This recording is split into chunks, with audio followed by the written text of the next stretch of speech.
Hello, this is the ER channel, Empires in Revolution.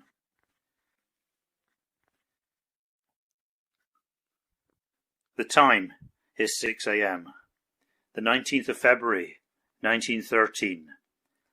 The place is the home of David Lloyd George in Surrey, England. Lloyd George is the British Chancellor of the Exchequer. Suddenly, there is a loud explosion. The ceiling collapses, the walls crack. Luckily, no one has been killed.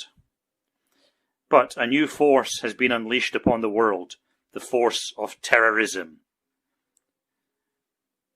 Who is responsible? Is it some proto-Islamic jihadist organization?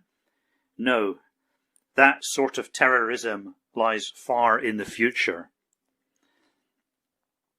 Is it Irish Republicans, keen to break the shackles of Hibernia's enslavement to England?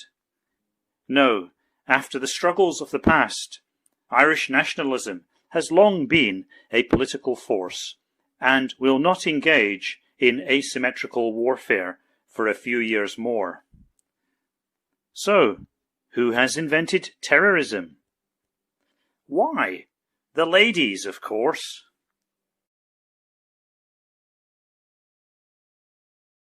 Lloyd George was selected as the target because of his part in the Liberal government that radical feminists of the day blamed for denying women the right to vote.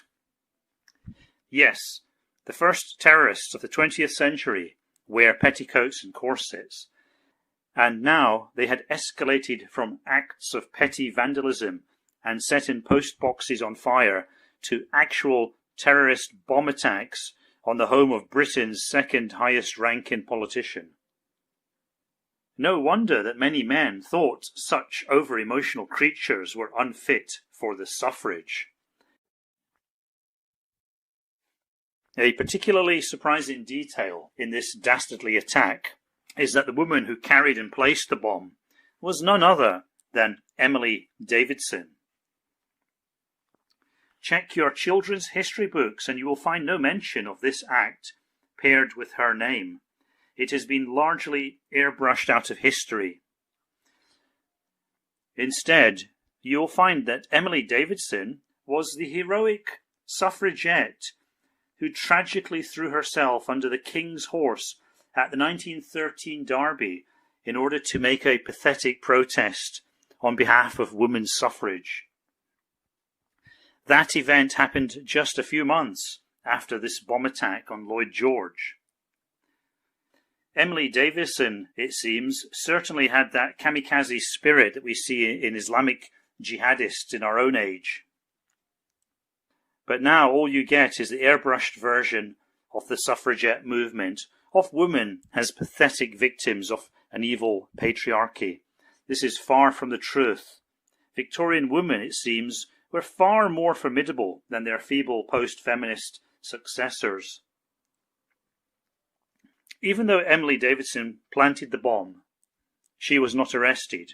It was Emily Pankhurst, the leader of the suffragettes, who paid the price, being sentenced to 3 years in jail for her complicity in the attack. Proven that the attack on Lloyd George was not a one-off, on the very same day that Pankhurst was sent to prison, the campaign of bombing intensified, with another bomb being placed outside the Bank of England in a crowded street. The suffragettes obviously planned to bring England to its knees in order to achieve their extremist political demands. Luckily, that bomb was discovered and defused by a heroic policeman. But there were more bombs on the way. Some exploded and some didn't.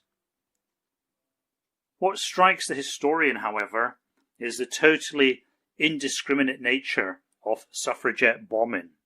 Among the targets selected were St. Paul's Cathedral, the Royal Observatory in Edinburgh, Holloway Prison in London, Cambridge University's football grounds, St. Martin's in the Field Church near Trafalgar Square, Rosslyn Chapel, one of the locations for the Da Vinci Code, and even Westminster Abbey, where the bomb also damaged the coronation chair.